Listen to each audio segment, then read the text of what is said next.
Awesome. Woo! Welcome to Rainbow Reef. My name is Caitlin. I'm an educator here at Ripley's Aquarium of Canada. Today I'm dressed as a character from Homestuck. Her name is Feferi. And I'm being joined by my friend Monica in the tank. Can we all say hi, Monica? Hi, Monica. Oh, Caitlin, you look awesome. Thank you, Monica. You look really cool. I dressed up as well. Yeah, you're a skeleton today. Hey! Oh, big hug. Security saying hi too. Bye, Corey. He looks up as a security guard. You've got 2 hands full today. I do. I have all the treats. This we're gonna put down, but this they get every day. Romaine lettuce. And we actually also have. Did one of my things float away? No, nice. And then I also have a pumpkin I'm gonna carve. Alright, so See how that goes. Monica's gonna be doing some really cool pumpkin carving in here. Best she can. I'm sure it's a little tricky underwater. Everything's a little slower. A little bit tough. But all the fish here are gonna be eating some dinner with the veggies there. So they're gonna be swarming her. And I'm gonna do my best to teach you guys about a few different species of fish while Monica's in here doing some pumpkin carving. So she might help me out a little bit, but I know she might be a little distracted with the pumpkin because it's not easy to get little close cuts under there. And Very technical. I heard that you have kind of a difficult pumpkin tonight. It's very tiny. Yes. It is. Easy Yes. anyone. But you're gonna try your hardest, right? I'm gonna try my best, Caitlin. All right. Awesome. All right. Okay. So Rainbow Reef here is our most diverse tank in the whole aquarium. There's over 100 different species of fish in this tank. So you'll notice it's very, very colorful. And I've got all sorts of them all getting along in here. And they're going to be going to get their food right now. But does anybody know what a hazardous gas is on this big total are in this tank? Anybody? Give us the numbers for me, guys. 800. 100, 700, 500. Monica, how many fish are in here? There's 1,000 fish in here. 1,000 fish. 1,003, did you say? Yeah. Okay, 1,003 fish. So they do have to count them occasionally in here, just to make sure we haven't lost anyone. They do get very good at hiding, so it's a little tricky. As you see all these little crevices and stuff here, they can definitely go in there. Now, this tank is a very, very big home, and much like reefs out in the ocean, it kind of looks like apartment buildings. So we have all sorts of fish living in different levels up in here. So let's start with naming a few of them. Monica, do you have a favorite? I love the batfish because it's Halloween. So there's that. I also really like, well, it has a Halloween-y name. Oh, look at my lettuce. It's hilarious. The clown triggerfish. Yeah, I see That guy's a constantly little dressed up. Yes, the clown triggerfish, if you see him, he's got all these little polka dots on his belly, and they're very, very cool looking, bright yellow lips. He kind of looks like a soccer ball, honestly, on the bottom. It's very, very cool. We've only got one in this whole tank, so he might be a little tricky to find, but he does come out occasionally.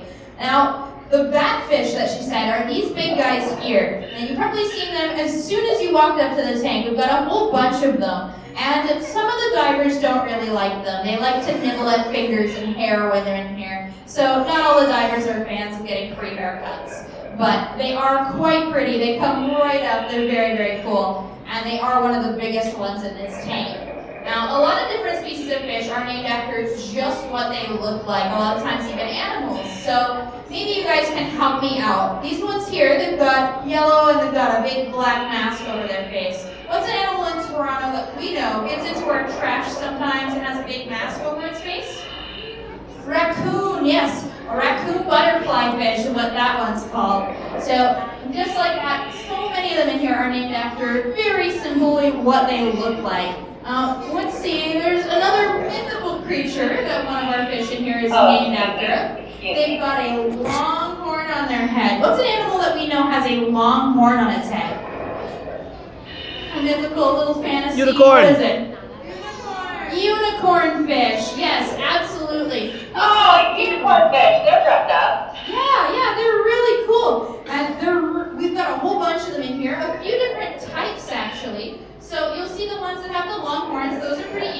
spot, but we have some that look similar that kind of just have a big nose instead.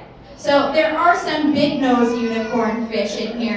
Literally just what they look like, just a big nose on them. Means big nose unicorn fish. So we've got a whole bunch of them in here too. Now these ones here, they've got yellow and black horizontal stripes. You guys want to take a guess at what they're called? It's really easy.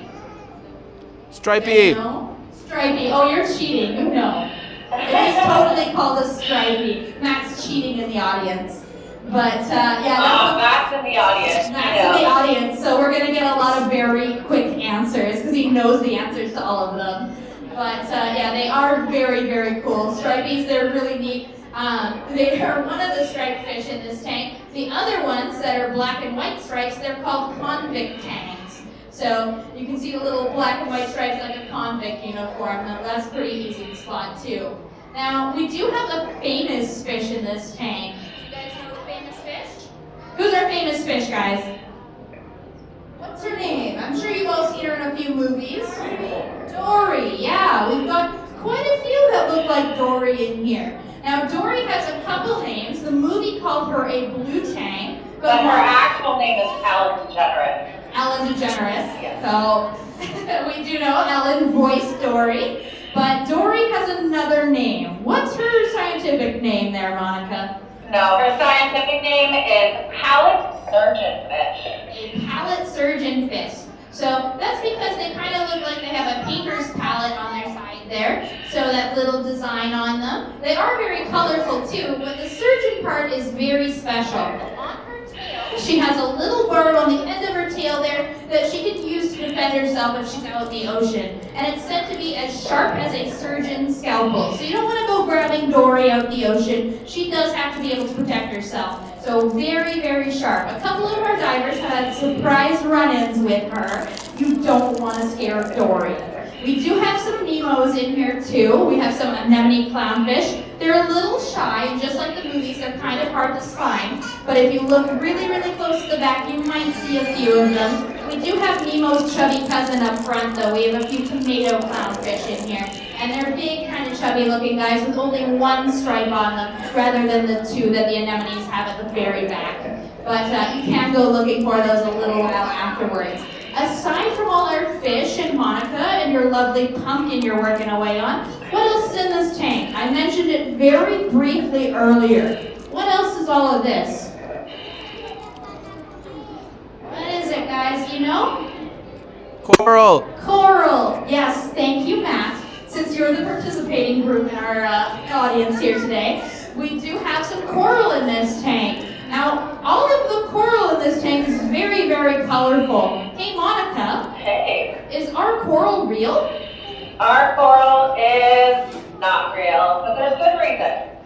Yeah, there's a good reason that it's all fake. Now, all of the tanks in this whole aquarium, except for just one right after the cafeteria, are fake coral. And that's because coral is very delicate. We wouldn't want to be damaging it while we're in here, carving pumpkins on it and everything else, right? Our divers look very graceful, like Monica's a very graceful skeleton today, but occasionally we bump into it. So we wouldn't want to be damaging coral. On top of that, it takes a very long time for coral to grow. So some species of coral, it's only about 1 centimeter a year. So you can imagine it would take a very long time to fill all of these tanks in here. Monica, for example, how big, that big green one there, how long would it take to grow?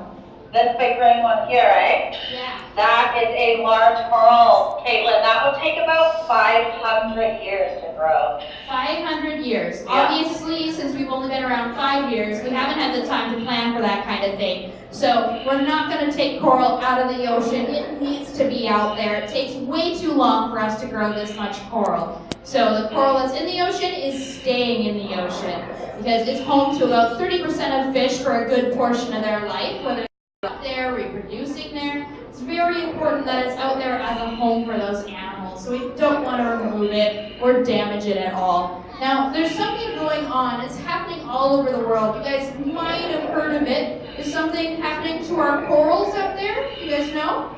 Yeah, probably, right? Something to do with climate change. When our water temperatures are rising, it's getting very hard on these corals. They're not really good with temperatures because coral is an animal that works alongside with an algae. And when the coral gets too hot, it spits out the algae that it needs to live. And that means that it doesn't have a way to really feed itself. It goes white since the algae is what gives it this color. And that means the coral is slowly dying. It's called coral bleaching. Have you guys heard that on the news? Hands up, have you heard about coral bleaching on the news? Probably, right? Absolutely. It's happening all over our planet right now. And climate change is a very scary thing. It affects every one of us, and it definitely affects our oceans that we all rely on for some part of our lives, right? Now, we can all do our part to kind of combat the damage that's happening out in our oceans, to our corals, to our animals. Everything that's out there is in a lot of trouble right now. And just by making small changes in our lives, make a little bit of a difference. Monica, what's something you can do to kind of help out our oceans right now? Yeah, I mean, there's a lot of things that you can do to help. She's got a smile. There's a lot you can do, though. Honestly, if just using a reusable coffee cup, using a reusable water bottle, turning off lights after you leave the room, brushing your teeth, and turning the water off while you're doing that. Just little things. If everyone does their part, it can really help. Yeah, another thing would be public transit, using that instead of driving everywhere, or even carpooling if you do have to drive. It's very, very helpful. We can stop kind of making so much pollution into our air as well. But our plastic bags, we get them all the time at the grocery stores, those often end up in our oceans, and things like sea turtles like to take a big bite because it kind of looks like a jellyfish. So we can avoid that happening if we instead try using any of our reusable canvas tote bags, stuff like that.